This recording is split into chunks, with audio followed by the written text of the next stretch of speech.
The day I got the keys, I sat in my empty living room and cried, not from sadness, but from the sheer, overwhelming weight of finally being safe.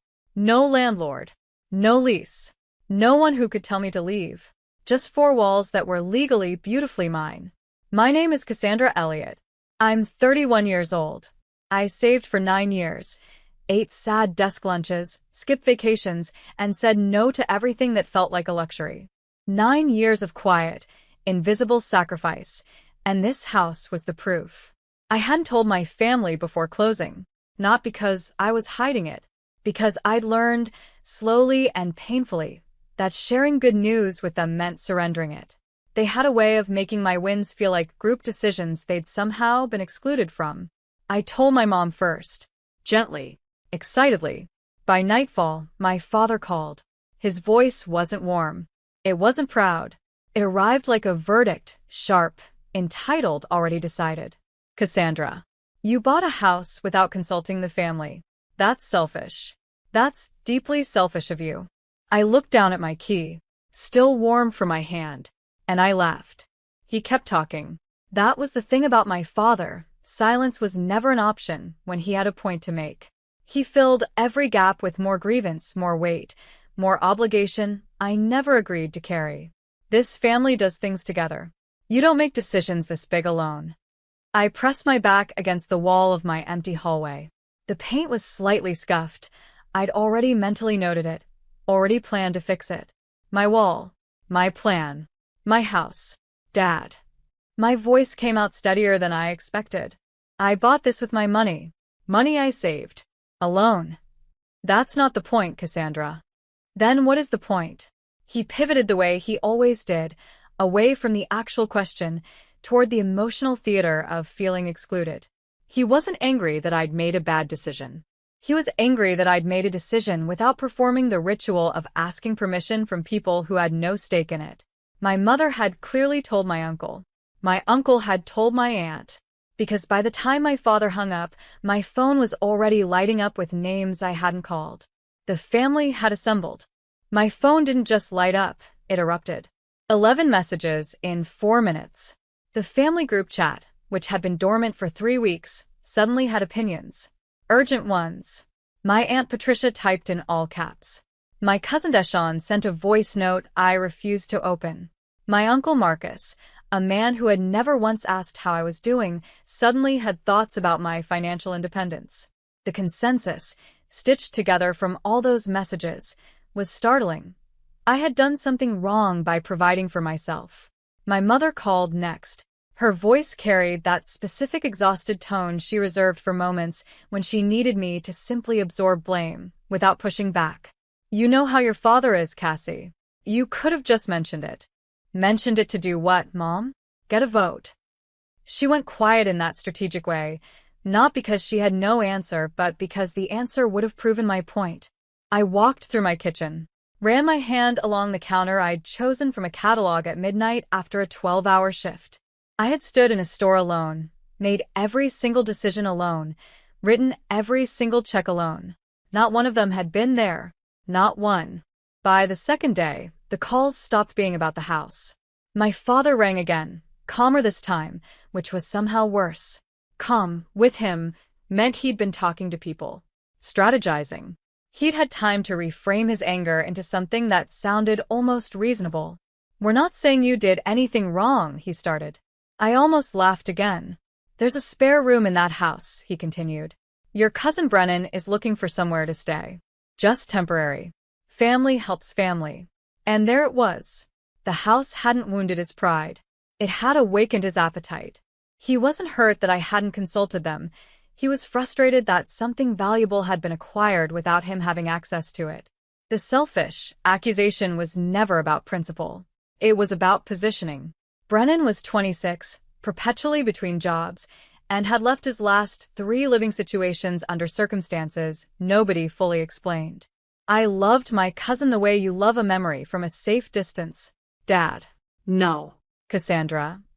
No. The word felt extraordinary leaving my mouth. Short. Undecorated. Final. I hung up and stood in my kitchen, heartbeat steady, hands still. For the first time, I understood exactly what I'd really bought.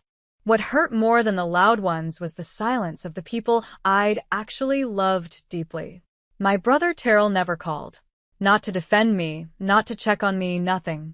We'd been close once, the kind of close where you finish each other's sentences and remember the same childhood wounds.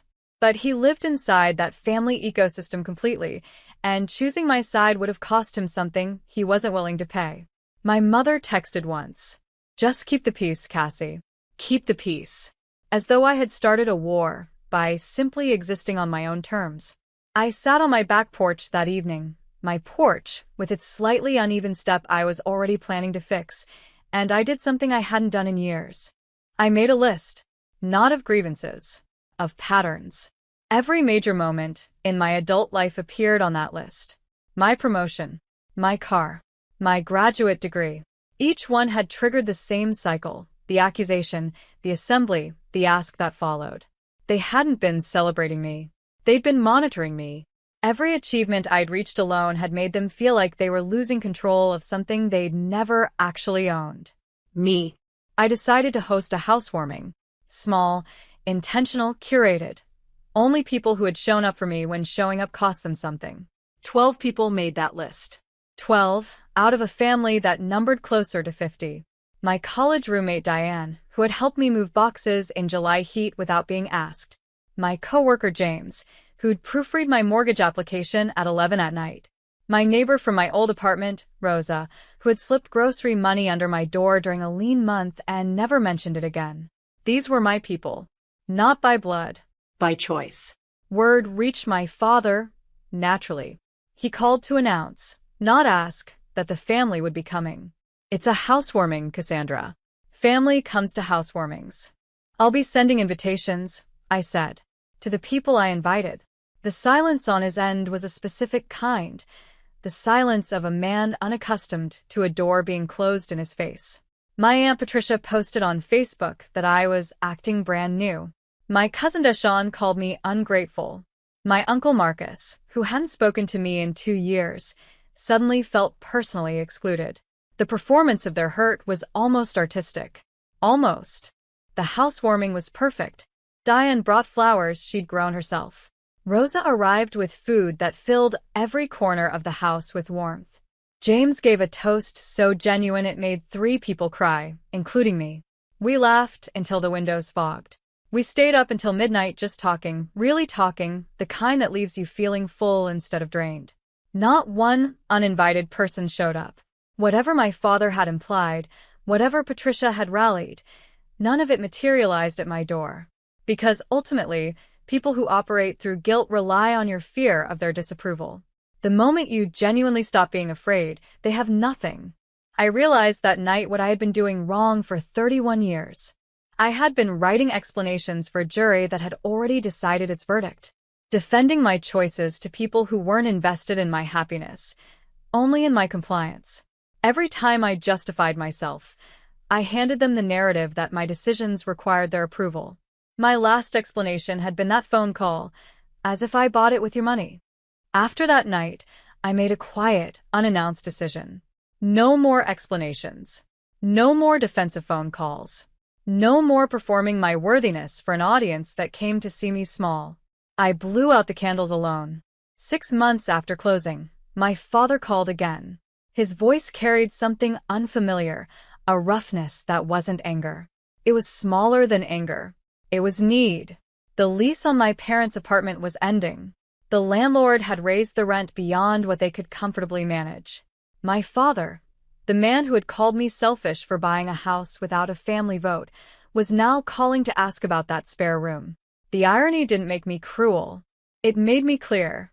I thought about 9 years of sad desk lunches. Midnight catalog searches. Every signature I'd written alone on documents nobody helped me understand. I thought about Terrell's silence and my mother's keep the peace and Brennan's name being offered like a transaction dressed as love. I told my father I would help them find a good apartment. I offered to research neighborhoods, compare listings, even cover the security deposit freely without conditions. But the room was not available. Not because I wanted revenge. But because I finally understood that love without boundaries isn't love. It's an arrangement where one person perpetually pays and the other perpetually collects. He didn't respond. The lines simply went quiet. I walked to my window, my street, my view. Some doors, once you stop apologizing for closing them, stay beautifully, permanently.